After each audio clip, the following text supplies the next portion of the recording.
जबकि हर तरफ जश्न का माहौल है और कड़ाके की ठंड में चारों तरफ जुनूने गर्मी है, एक रात इंडिया अड्डा की टीम निकल पड़ी सड़कों पर उन बेघरों का हाल जानने जो इस हाड़ कंपा देने वाली कड़ाके की ठंड में अपनी रात सड़कों पर गुजारने को मजबूर हैं।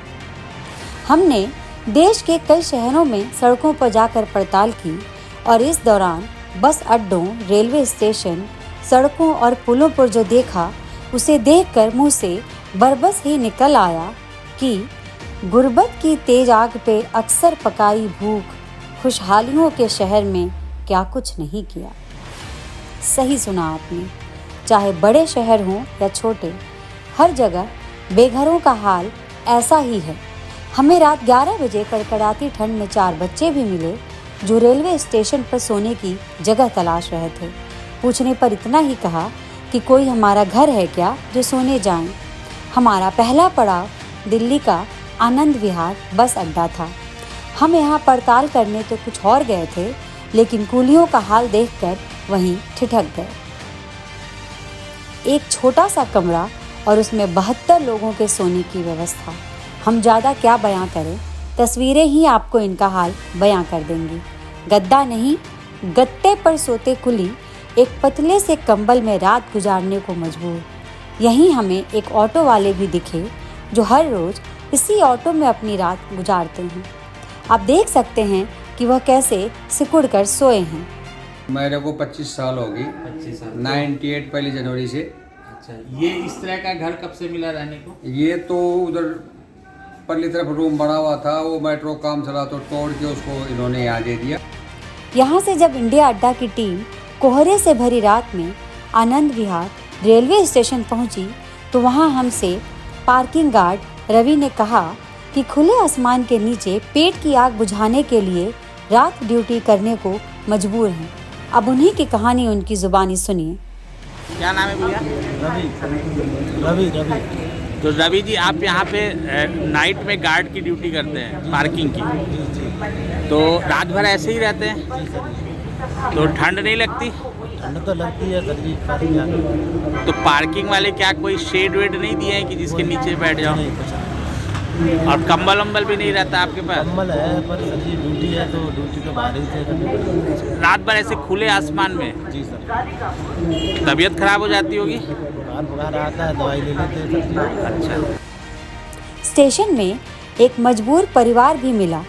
उन्हें देखकर कुछ बोलने को रह ही नहीं गया, इसलिए हम आपको केवल उनकी स्थिति दिखा रहे हैं कि कैसे एक पति पत्नी और उनका छोटा बच्चा स्टेशन पर बेपर्दा होकर सो रहे हैं।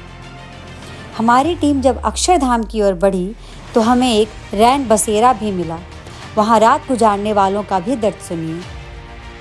न बहन है न भाई है, कोई नहीं है। अब बाबू हम बिहार के रहने वाले हैं, मैं इसके साथ में हम निमा रहा हूँ बाबू, ला ना निमा रहा हूँ बाबू। गरीब आदमी का कोई साथी नहीं होता, न बेटा न बेटी, कोई नहीं होता। जैसे शेल्टर भर गया, ज़्यादा लोग हो गए तो उनके लिए हमारी गाड़ी रेस्क्यू भी करती है, तो हम लोग फ़ोन करते हैं तो गाड़ी आती है, तो गाड़ी में उनको लिवा जाके दूसरे रैन बसेरा हैं, बिल्डिंग भी बनी हुई है फैमिली शेल्टर, तो वहाँ ले जाके इन लोगों को व्यवस्थित किया जाता है, वहाँ पर छोड़ दिया जाता है। रैन बसेरा जैसा हाल हमें यूपी के कौशाम्बी में भी मिला। इसके बाद हमारी टीम नोएडा पहुंची। वहां पर फुटपाथ पर बैठे एक शख्स दिखे। पूछा, इतनी देर रात यहाँ क्यों बैठे हैं? शायद हमें देखकर अपनी लाचारी का तमाशा नहीं बनना चाहते थे, इसलिए कुछ बोल ही नहीं पाए। इसी तरह गाजियाबाद में देर रात मंदिर किनारे एक शख्स मिले। पूछने पर इतना ही बताया, घर वाले सब मर गए हैं, मेरी लाश भी कोई फेंक ही देगा। ये तो रहा गाजियाबाद, नोएडा, दिल्ली का हाल। जब हमारे रिपोर्टर ने अलीगढ़ में बेघरों का हाल जानने की कोशिश की तो वहाँ की हकीकत ने हड्डियों की जगह मानो जुबान को ही जमा दिया। बेघर फुटपाथ को अपना महल समझ बैठे थे और खुले आसमान में बिछौना से लेकर रसोई बनाए बैठे थे। हालांकि वहाँ हमें एक रैन बसेरा मिला जिसमें रुके मजदूर संतुष्ट नजर आए। अच्छा, कब से रह रहे हैं? क्या सुविधाएं मिल रही हैं आपको यहाँ पे? यहाँ सुविधाएं सुरक्षित ऐसे सरकार में कहीं नहीं मिली थी हमें। जो ये मिल रही है हमारे। कुछ ऐसा ही हाल हमें देवरिया में भी दिखा।